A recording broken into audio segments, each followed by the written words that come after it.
Now, Britain is losing its greatness, and millions of us are deeply unsettled, frustrated, frightened by changes in our communities. Yes, that's according to the TV presenter Noel Edmonds, who launches a show this weekend encouraging people to be a bit nicer to each other. He's backing local projects including Troop Aid, which helps injured soldiers returning home. Let's have a look. Ray, tell me about Troop Aid and the equipment that you need. The basics, flip-flops, trainers, socks, t-shirts, polo shirts. Gentlemen, would you kindly come with me? How about that?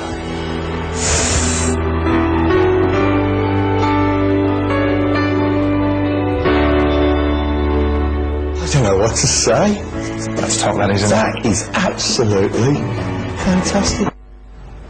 And Noel Edmonds joins us now. Just explain what we were seeing there. What is Troop Aid? Well, I am a little bit confused as well. I hadn't heard of Troop Aid until the story of Matthew Croucher emerged, this incredible heroic moment where he threw himself on a grenade, saved the rest of the team, and he's got the George Cross because of it. And he came back to this country and immediately started fundraising for Troop Aid. So we said, what is Troop Aid? Well, apparently our troops returning from conflict in Afghanistan and Iraq don't always get the basic necessities that they need. Now, the MOD say they do, so I'm not pointing a finger, but it does seem extraordinary that a charity is needed to provide them with clothing and toiletries for the flight, etc. But we're helping Troop Aid, and we're going to give them a surprise tomorrow night on Sky TV. So the idea is that the programme, the whole idea of the programme is it's a kind of, you're helping. I'm not quite clear. It's a response to the fact that clearly millions of people in this country are very unhappy about British society. There are lots of people very worried about the way we bring up our children.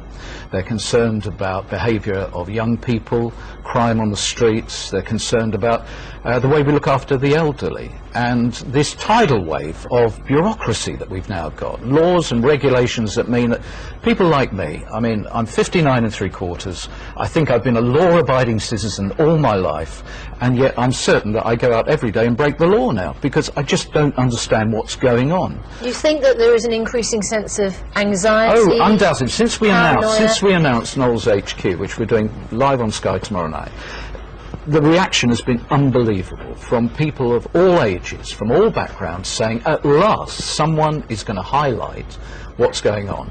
And the key thing, be positive. We're going to inspire people. When you watch the show tomorrow night, we will show you how you can make a difference if you want to make a difference. So this isn't a programme telling us that Britain's society is broken? No. Forget all that broken Britain, grey Britain, toxic Britain. What we're saying is, the politicians, you're talking about Gordon Brown, the politicians have had their day. They've had their chance to do it, and look at the mess we're now in. It's for the people to do something, and we have to change the culture. I mean, we have an aggressive culture. You two work for the BBC. I worked for the BBC for 30 years. When I was at the BBC, it promoted the licence fee by saying how wonderful it was, because let's face it, the BBC licence fee is astonishing value. Put it against EasyJet return flights, First Great Western on the railways and whatever, astonishing value. But now, the organisation you work for says, we know where you are. Auntie's put boxing gloves on, and I was so incensed by the idea that I'm guilty of something that I actually cancelled my TV licence fee a few months ago. Because I'm not going to have the BBC or any organisation threatening me. Do you still have a television? I've cancelled my TV licence, and they haven't found me. Nobody's come knocking on the door, and it's a serious point. It's a serious point. It's a serious point to make. There are too many organisations, and the BBC is a fabulous organisation, but seem to think it's okay to badger, hector and threaten people. Well, it's an interesting point. I almost hear the sound of the trucks rumbling towards Noel Edmonds. Well, come again. But yeah. no, let's see that one it's for a moment. principle, it's a point. I'm interested. Have you had some kind of a eureka moment? Because you say 59 years old.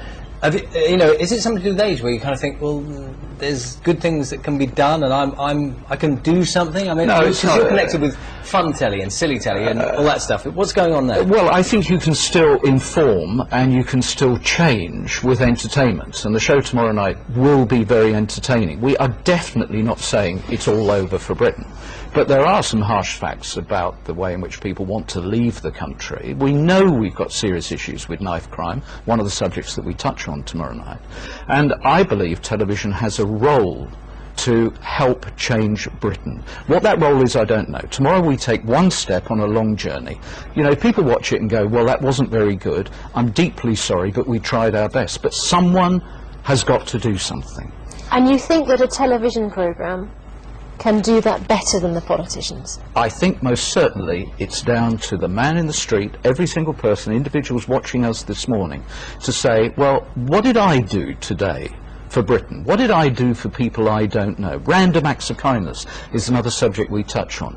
We all have to care a bit more. At the moment we have a society where we blame someone else when something goes wrong. But what did you do yesterday to make Friday better than when you first... No, I return the question in a way. It's an interesting point you make about, you know, what you do for other people. Give us an example. I mean, when was the last time Noel Edmonds sort of, out of the blue, just did something that... I'm not talking about some great charitable donation. No, you know, one of those things. I try my very best to live my life in a very positive way. I always carry scratch cards with me, and it's quite good fun to give somebody a scratch card as a thank you for something that they've done. I've actually paid for the person in front in the coffee queue in Starbucks. I've actually paid at a motorway service station for somebody's petrol. It's very interesting, and I'm of course not representative because I'm fairly well known, but it's very interesting to see the reaction of people. Initially, I mean, I was on the One show this week and they tried it, and initially everyone gets very, oh, well, no, I don't want your gratitude, I don't want your freebie. But doesn't that say so much about this insular world we've created? We're all frightened to engage with each other. It's an intriguing subject. Noel, thank you very much for coming. Fascinating talking to you. Well, thank you. I hope I'm in front of you in the coffee queue after the programme. Thanks very much indeed, Noel. Pleasure.